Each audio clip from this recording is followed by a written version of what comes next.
یا ایھا الذین آمنوا لا تتخذوا آباءکم واخوانکم اولیاء، اے ایمان والو اپنے باپوں کو اور اپنے بھائیوں کو دوست نہ بناؤ اگر وہ کفر کو ایمان سے زیادہ عزیز رکھیں۔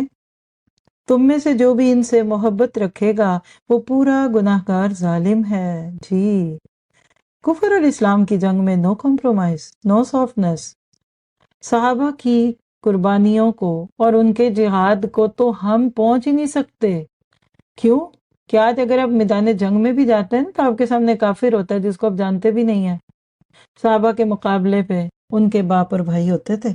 جی، اسی لیے اللہ سبحانہ تعالیٰ فرماتے ہیں قُلْ إِنْ كَانَ آبَاؤُكُمْ وَأَبْنَاؤُكُمْ وَإِخْوَانُكُمْ وَأَزْوَاجُكُمْ، آپ کہہ دیجئے کہ اگر تمہارے باپ اور تمہارے بیٹے اور تمہارے بھائی اور تمہاری بیویاں اور تمہارے کنبے قبیلے اور تمہارے کمائے ہوئے مال اور وہ تجارت جس کی کمی سے تم ڈرتے ہو اور وہ حویلیاں جنہیں تم پسند کرتے ہو، اگر یہ تمہیں اللہ سے اور اس کے رسول سے اور اس کی راہ کے جہاد سے بھی زیادہ عزیز ہیں تو تم انتظار کرو کہ اللہ تعالیٰ اپنا عذاب لے آئے، اور اللہ تعالیٰ فاسقوں کو ہدایت نہیں دیتا۔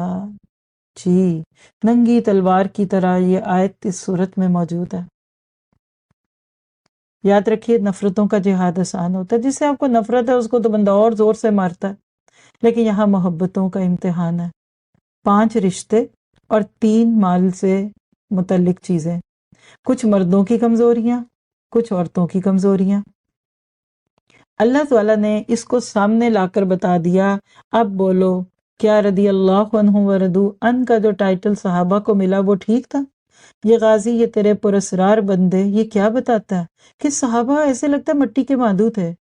اللہ کے نبی پہ اندھا اعتماد، لیڈرشپ کے اندر رہتے ہوئے ہر وہ کام کیا جس پہ اللہ کے نبی نے کہا کرو، اور آگے صرف فتح میں آپ سنیں گے کہ ہر اس چیز سے رک گئے جس سے نبی نے روکا۔ تو کیا پتہ چلا؟ پہلی دعا کیجئے اللہ تعالیٰ دین کے کاموں کو کرنے والے اداروں میں ایسی ہی صفات والے لوگ بھیج دے جو زکوٰۃ لینے والے نہیں زکوٰۃ دینے والے ہوں، اپنے گھروں کو کھولے، لیڈ تک یہ دین پہنچے۔ ہم نے دین کے ساتھ جو غربت رکھی تو آپ دیکھیے غربت میں کیا ہے، اللہ کہتے ہیں زکوٰۃ دیتے ہیں، تو زکوٰۃ کون دیتا ہے؟ جو نصاب کو پہنچتا ہے۔ تو اسلام پیسے والوں کو گلٹ نہیں دیتا کہ تم چونکہ امیر ہو اس لیے آخر میں تم غریب ہوگے۔ اور سب سے بڑا آج کے دور کا جہاد محبتوں کا جہاد۔ خاندان ایک طرف، قرآن کچھ اور کہہ رہا ہے۔ بیٹا سگا اپنی شادی میں غلط رسم کر رہا ہے، ماں کی امتحان ہے، باپ کا امتحان ہے، شوہر دھمکی دیتا ہے، بیوی جہاد جہاد جہاد۔ یہ چیزیں جو کر لیتا ہے نا، اس کے لیے پھر تلوار دشمن کے گلے پہ چلانا کیا مشکل ہے؟ جو دوست کے، جو پیارے کے سینے پہ کھڑا ہو جائے اس کو دشمن کے سینے پہ کھڑا ہونا کیا مشکل ہو؟ یہاں جملہ لکھیے، اللہ نے اس کعبہ کے گھر کی تاریخ میں ایک باپ کے ہاتھ میں چھری پکڑا کے بیٹے کی گردن پہ رکھوا دی تھی۔ یہ الگ بات ہے کہ اللہ نے بیٹے کو بھی بچا لیا اور بال کا بھیکا نہ ہوا۔ ابراہیم اور اسماعیل کی صورت میں یہی محبتوں کا امتحان تھا۔ اللہ کسی اور کی گردن پہ چھری چلواتا ہے، ایک بکرا آ جاتا، دمبا آ جاتا ہے، کہتے ابراہیم ذبح کر دو، بڑا آسان ہے۔ بیٹے کی گردن پہ چھری چلائیں گے تو دین ملے گا۔